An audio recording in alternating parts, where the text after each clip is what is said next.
My mom volunteered, Joe. I was brought along. That's the truth. Good morning. Is the PowerPoint off? Ignore the curtain behind me. There's not going to be any PowerPoints now. I just want to talk to you for a little bit. There are a lot of great ideas about various things to do, and I'd like to talk about some nuts and bolts in the real world about how some things work and answer some questions. I'm often asked as a trial lawyer, and I've been doing this work for starting my 37th year now. People when I used to say that, they used to look at me and they'd say, "No, you look too young." They don't seem to say that much anymore. It's really an honor to be on this panel. I mean, there's some real superstars in the community here today. Ruth Landsman is here in the back. Tracy Beck from PATF. Nick Claxton from the Department of Health. We have Comerica Bank here, who as a trustee has helped many, many families. Diane Gallagher is here from HMS, I see. So we have some Joe Scullin,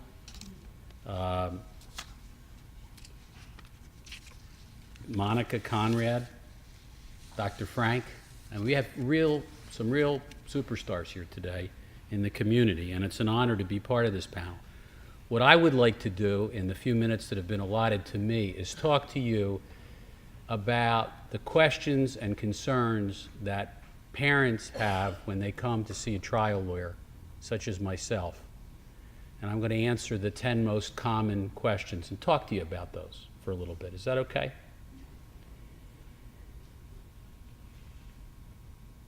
You saw all of the information that Kristen gave, and Kristen Burns, about trusts. And the question is not how you set them up, they're very technical, but the basic question is how do you get money to put in it to do that?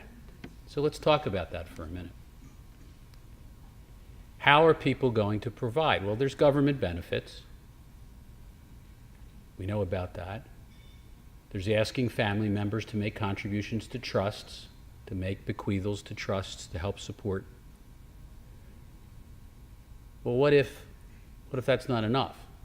And what if you're not there? Well, there's insurance policies. You can have insurance policies that you get that'll help to fund a trust, try to figure out who's going to take care of it. What if that's not enough? Or what if you don't have the money? Or what if you yourself have insurance problems? And health insurance going into the future is an unknown.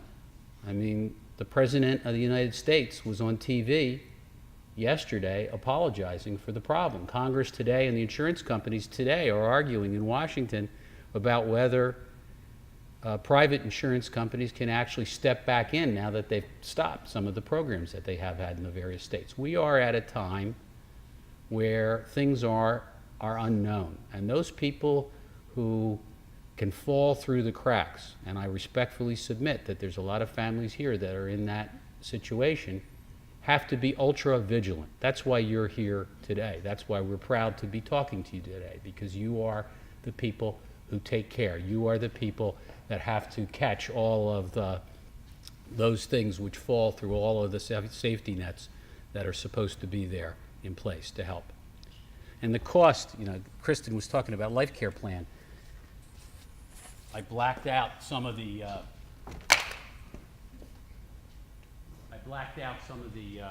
names and so on to protect, but this was an exhibit in the last trial that I had, just about what the costs can be over various ages for the kinds of care.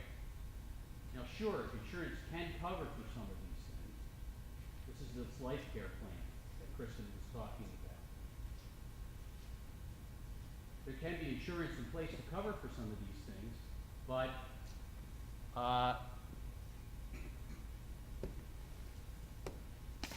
did I disconnect this? No, okay.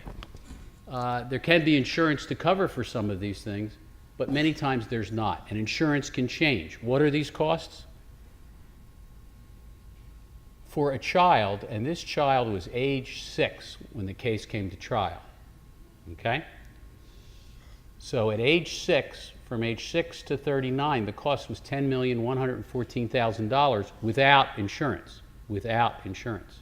Now, certainly insurance is going to cover a major portion of that. But what that means is that there is a tremendous amount of uncovered expense there. And we compared it, that's home care, and we compared that in a facility. And the savings being in a facility was not as much as you would think. Over the cost of a lifetime, it was about $900,000. This chart also factors in and demonstrates a point, which is that children with severe disabilities, from an actuarial point of view, do not live as long as other people live in the society that do not have those disabilities. Right now, the estimate for a child with severe cerebral palsy who is not does not have a tracheotomy and is not dependent on a trach for support is into the fourth decade, which means maybe 40 years old. Those are the life expectancy charts that the actuaries, the economists, will tell you. Now, why do people consult a trial attorney? Or more important, why don't they consult a trial attorney? Many times I have had to deal with this question, and there are a lot of different reasons. It's God's will that this happened, that this thing happened. Guilt over the fact that maybe in some small way the parents in some way contributed to the happening of the event. Fear about treatment, continuing medical treatment. If I look into issues concerning the birth of my child or the treatment of my child, will the medical care that I receive at institutions be affected? In other words, doctors won't take us.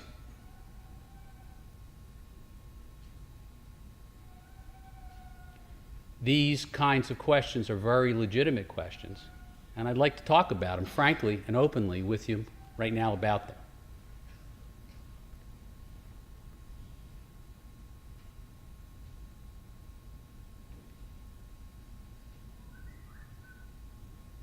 First, it's God's will.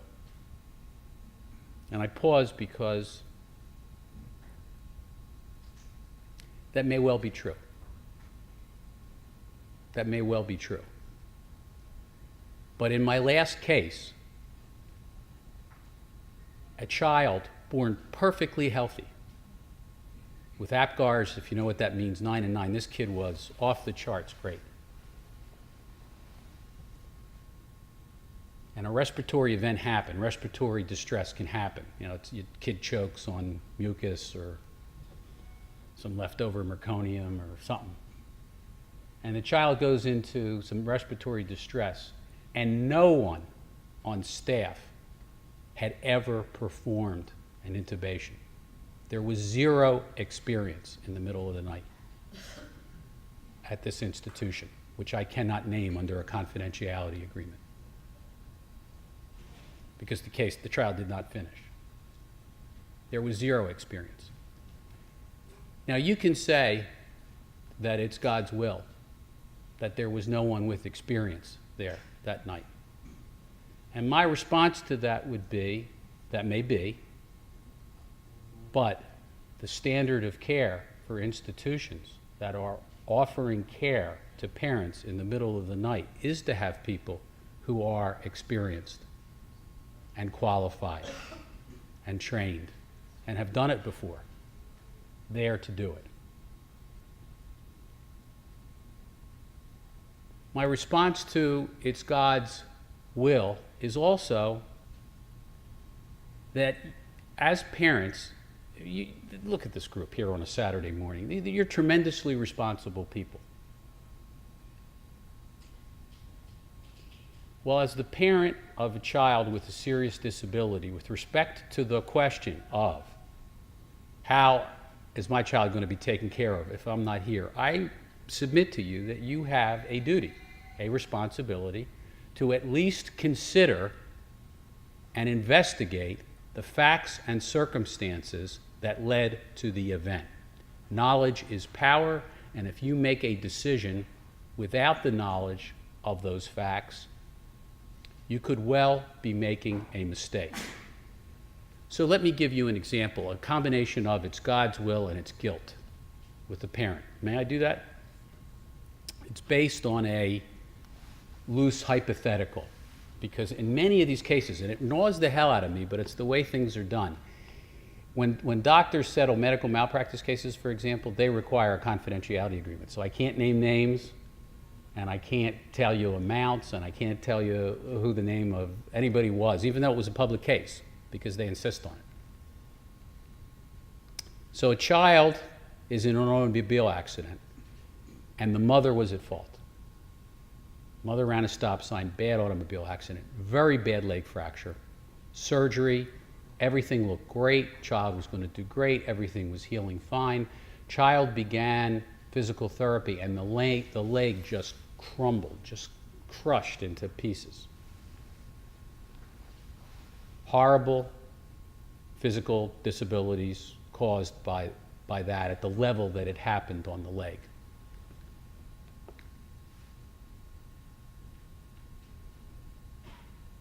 Mother and father terribly guilty about their responsibility for the cause of the accident, but finally somebody said, well, we'll take a look into this.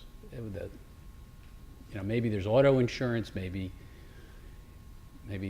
claims can be made for the auto insurance. And so finally they went to see a local lawyer, and that local lawyer referred them to me, and we started looking at the case, and the mom really was at fault for the accident. There was a small insurance policy, and a claim could be made by the child through the father against the mother if the parents wanted to do that. We had to have a frank conversation about that. But something just gnawed at me. I kept looking at the medical records and saying, I don't understand. Why was this child healing? And why did the leg crumble when there was physical therapy? I want to get all the medical records. Let's just have somebody look at it. Well, we don't want to do that. The doctors were great. The hospital was fine. These things happened. Just such a mix of emotions. And I said, I understand that, but I am telling you, as a lawyer who's done this work for a long time, that it is your responsibility as a parent to at least get answers to the questions. What you want to do when you have those answers is up to you. What my job is to tell you that you need to look, because it really isn't your choice. You have that responsibility as a parent to your child, because it is your child's interests, not yours. What you do with that information is up to you. So we looked. And what did we find? We found that the wrong size nail was used to repair the leg. That in fact the senior doctor, was it too small? Yeah, it was too small for this size child. And so when the child started to walk on the leg, it was, if you will, an accident waiting to happen. It would not support the physical therapy. And it was missed. And it also turned out that the doctor who supposedly did the surgery really didn't do it. A resident did it, and the chart had been signed. And there's something called ghost surgery, where some people come in and do it when other people are supposed to be there. And it turned out to be kind of a mess. But in any case, the matter resolved eventually. But the parents did look into it. God's will, yes.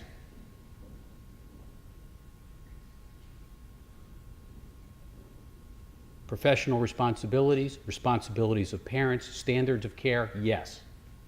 And so when I talked to a group like this and I saw how many parents raised their hands, not only for you, I'm not only saying this for you, because I know you meet in groups with other people. You have to consider what's in your child's best interest. Pass that message along. It's important. Another question I commonly hear is, given all of our responsibilities, how can we possibly find time to investigate? How can I look into whether the right size nail was used? I have to get the medical records. Which doctor do I go to talk to about looking into that aspect? What about the motor vehicle accident? Let me get the police report. Should I talk to somebody who understands about investigating accidents? Can I make a claim? The city's involved, the state's involved. All these questions parents come in with that they're carrying on their back. It's like they come in, they've got like a ton of bricks on their shoulder, like a skid, one of those wooden skids with bricks that they come in. I said, stop. Stop. You are not an expert in looking into these things.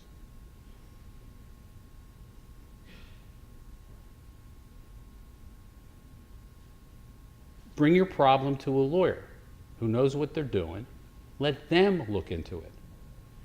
When we get as many obstetrical and anesthesia cases, I lecture at Harvard Medical School to the physicians. And I was just up there in May, and I gave them the most recent anesthesia cases that led to lack of oxygen, deprivation of oxygen, which is one of the causes of cerebral palsy. And I was going through the cases from all around the country, because these physicians at the Harvard conference come from all over the country. It's not just at the medical school. And I'm going through verdicts. And what I would do is played a game with them. And what did I call it? Something like guess the verdict. And I would give them the arguments for the plaintiff, that is the injured child, and then I gave them the arguments for the defendant. And I had them raise their hands. If you were on the jury, who would you vote for? And the interesting thing is only very serious cases go to trial in these cases, because they're very, very expensive cases to bring.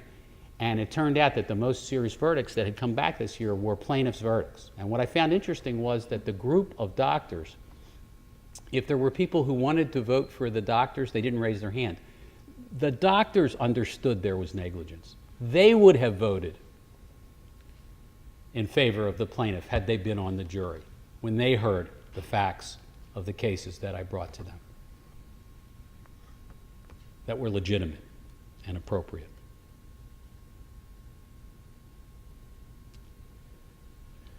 Do we have time to do anything to help, even if we wanted to? Parents let time go by, and then they become worried in the middle of the night about, my God, did I let time pass?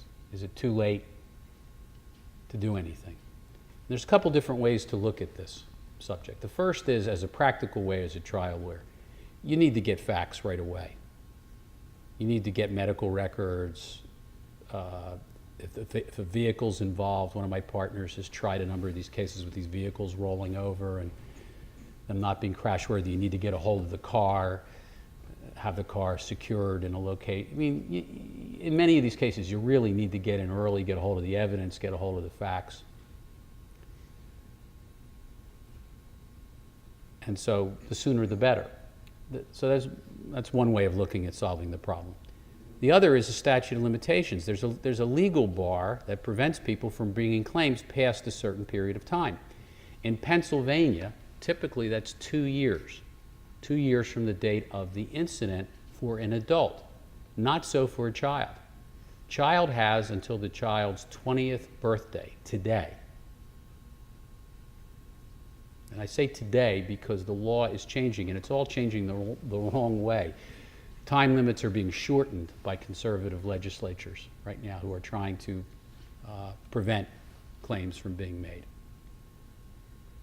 But if you wait until the 18th year or the 19th year to bring a claim, the medical records may not be available anymore. They may have been destroyed by the hospital. Hospitals can have 6 or 7 year retention policies and destroy records after that. So records aren't available. Sometimes records get changed. I had it in a case where a doctor absolutely changed the record afterwards and said exactly opposite of what happened. And said, how could you possibly have found that? I found it because the doctor's staff submitted the original record to the insurance company for payment. When he showed up at his deposition, he brought the altered original record. So I took a break in the deposition, and I had my assistant call a document examiner who used to be with the FBI. I said, come on down to my office and sit in another room. I want you to look at something, because I had the original document there all written in pen. And I turned to the doctor and I said, is that the original document? He said, yeah. I said, you didn't change that document? He said, no. I said, you didn't write anything in at a later time to improve it or make it better or different in any way? No. I said, okay, we're going to take the document and we're going to go to another room with it now. And the lawyer, objection, you can't do that. What are you going to do with it? And so we're taking another room, and we're going to have the former chief of the FBI office here in Philadelphia for handwriting examine it. And he examined it, and there's some kind of, I forget what it is, it's a blue light, they look at it, and some kinds of inks react, and some kind of, well anyway, he used the wrong kind of blue pen second time around. And it was clear that it was written in at a different time. When we walked back in the room and started taking the deposition, the lawyer had been sitting right next to the doctor. After the break, the lawyer moved all the way down the table.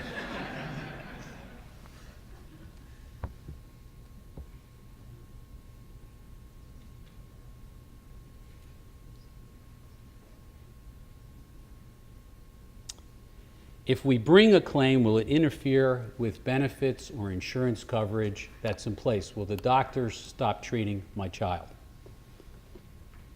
I've been involved in a lot of these cases, and I've never seen it happen. If you're worried about it, things can be done. For example, here in Philadelphia, we are very lucky. We have 3 terrific hospitals for children, and I say that having sued all of them, but they're still good hospitals. I start off every medical negligence case, for example, by saying, nobody's saying that this doctor's a bad person or they didn't want to help children. Does anybody think Dr. McNesby is not a good person? He's a terrific person. And I say this in front of him. Dr. McNesby, I can make a mistake and be negligent. And if one of my clients is harmed, they should make a claim against me from that. Dr. McNesby, same thing goes for you. So I start off the case by saying, what we're saying is they made a mistake. They blew a stop sign.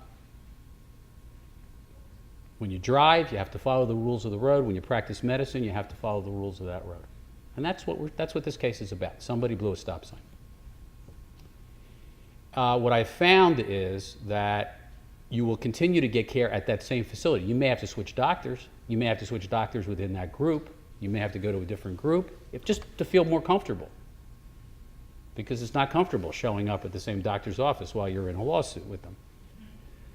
You may go from St. Christopher's to CHOP. You may go from CHOP to DuPont. I see DuPont is opening a whole new thing in the western suburbs through Bryn Mawr Hospital now and is really developing their practice up there as well. So there are alternatives, but the answer is you still get the care. How do you identify knowledgeable counsel? You talk to other people in the community. Figure out who understands, who are the lawyers that understand this kind of work, do this kind of work, have experience, and have results.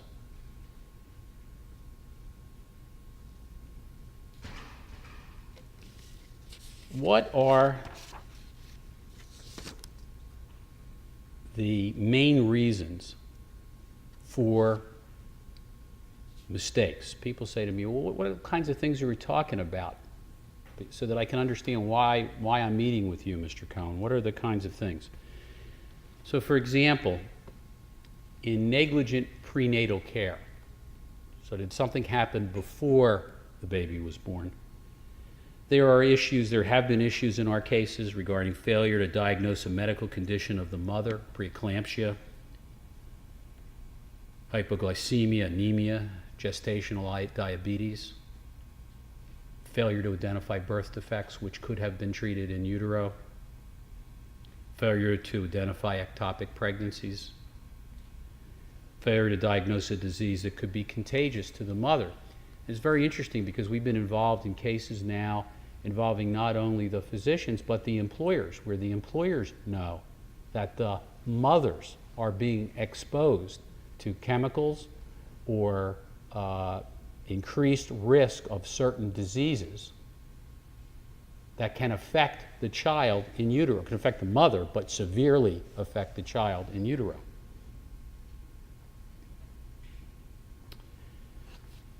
What are the kinds of mistakes that you're talking about during childbirth? Failure to anticipate birth complications, failure to have adequately trained staff, failure to respond to signs of fetal distress, failure to order a C-section, a cesarean section appropriately, incompetent use of forceps or vacuum extractors which cause various injuries to the children. So that's the kind of thing that you're talking about. If you live here in Pennsylvania but the injury occurs somewhere else, where are your rights affected? It's where the incident occurred. So if the birth was in New Jersey, but you now live in Pennsylvania, it's the law of New Jersey that applies. Well, you could say, well, laws are pretty much the same. Same thing in New Jersey as Pennsylvania. Not so. The biggest example is the statute of limitations. In New Jersey now, after 2004, the child only has till the 13th birthday to bring a claim. Why they picked 13, I have no idea. The fact that, for example, if the child were Jewish, they're qualified to be bar mitzvah or bas mitzvah, doesn't exactly mean that they're an adult enough to bring a claim on their own. But they put that date in there, and that's a big difference. That's 7 years difference.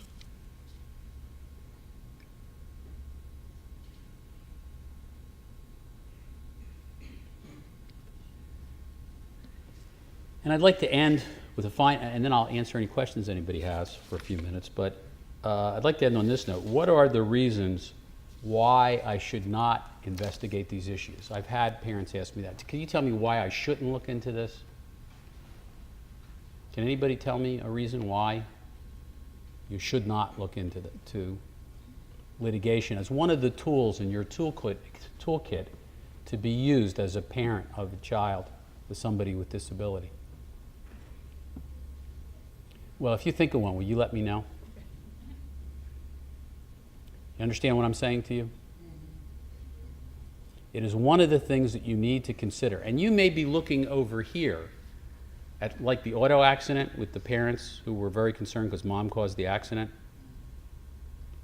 And the problem is over here with some other issue.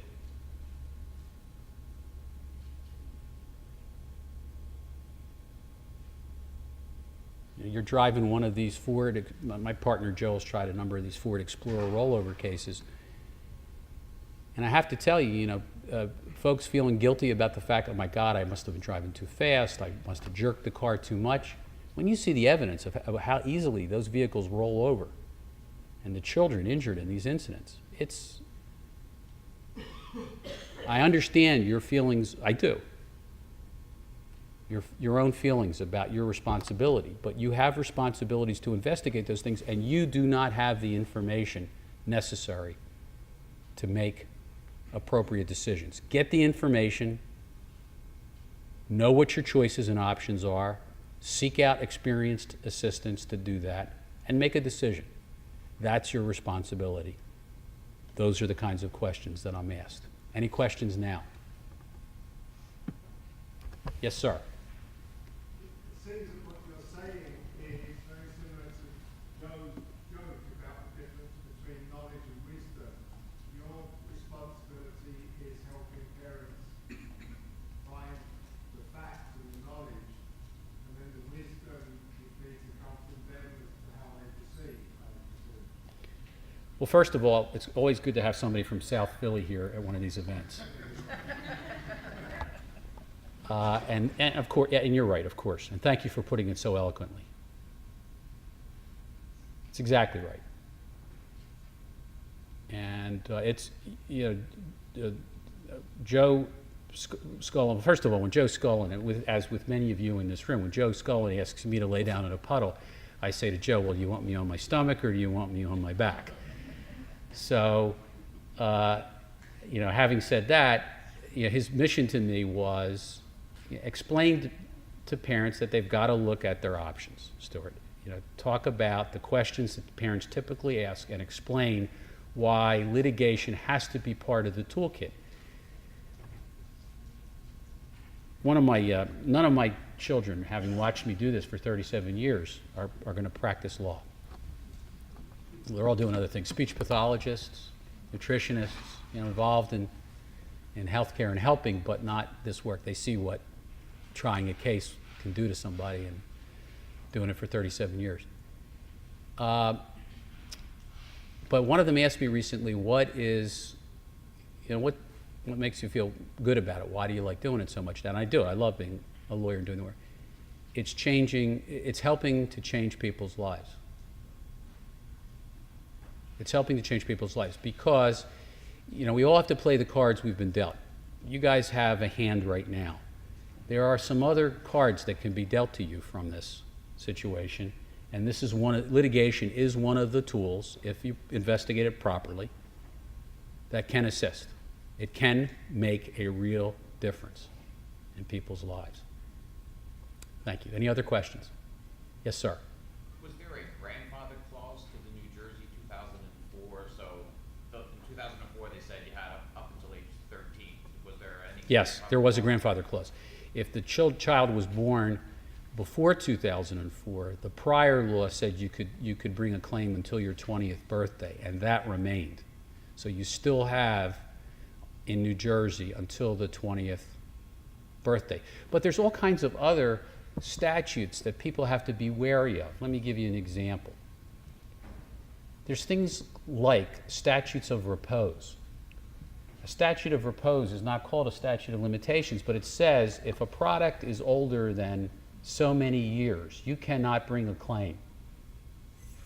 All right?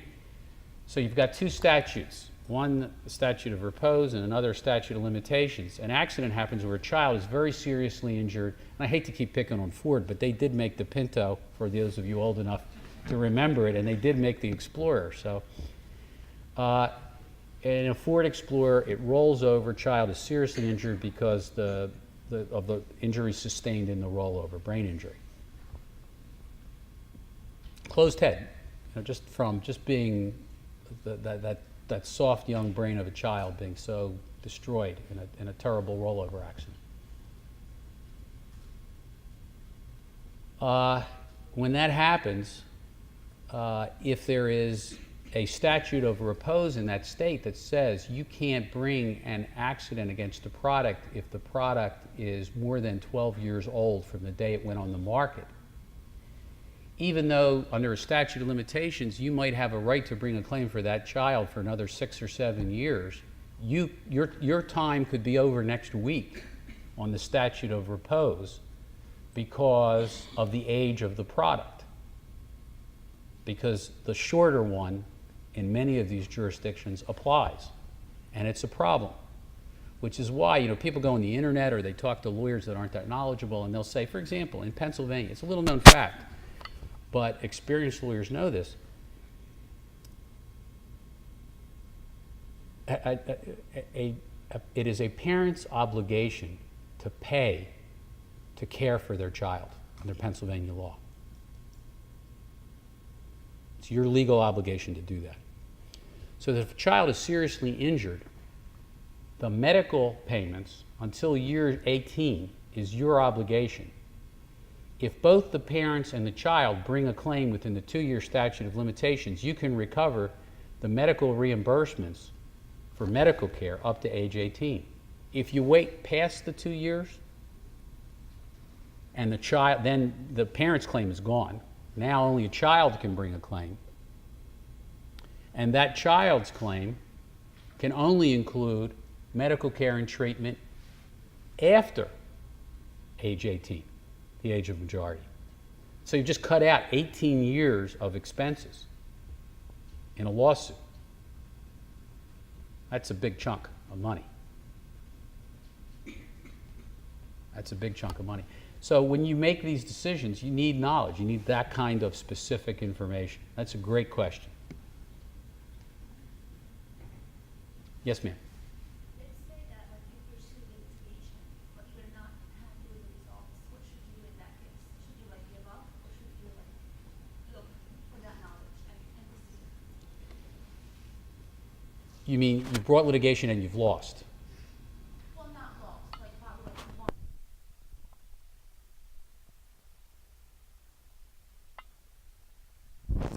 Well, you need to look into it more.